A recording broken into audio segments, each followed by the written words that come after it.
ಆಚೆ ಕಡೆ ಸ್ವಲ್ಪ ಮಳೆ, ಬೇಸಿಗೆ ಮಳೆ, ಸೊ ವೆದರ್ ಚೇಂಜ್ ಆಗಿದ್ರಿಂದ ಅವನಿಗೆ ಒಂದು ಸ್ವಲ್ಪ ಬೆಳ್ಳುಳ್ಳಿ ಯೂಸ್ ಮಾಡ್ತಾ ಇದ್ದೀನಿ.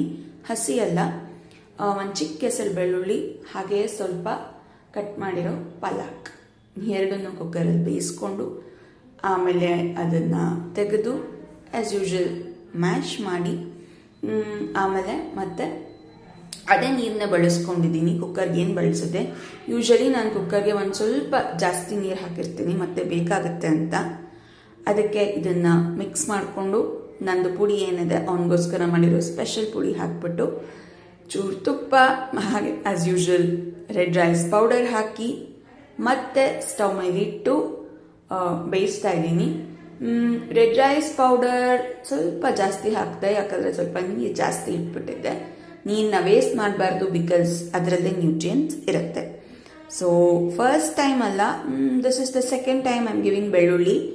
ಬಟ್ ತಿಂತಾ ಇದ್ದಾನೆ, ಅವನಿಗೇನು ಪ್ರಾಬ್ಲಮ್ ಇಲ್ಲ, ಇಷ್ಟ ಆಗಿದೆ ಅಂತ ಅಂದ್ಕೊಂಡಿದ್ದೀನಿ.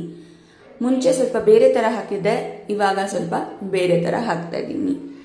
ಈ ಥರ ಸ್ವಲ್ಪ ಡಿಫ್ರೆಂಟಾಗಿ ಮಾಡಿದ್ದೀನಿ. ಇದನ್ನು ಪಾಲಕ್ ರೈಸ್, ಪಾಲಕ್ ಸೂಪ್ ಅಥವಾ ಏನಾದರೂ ಅನ್ಬೋದು, ಪಾಲಕ್ ಸೊಪ್ಪನ್ನು ಬಳಸಿ ನನ್ನ ಮಗನಿಗೆ ಮಾಡಿದ್ದೀನಿ.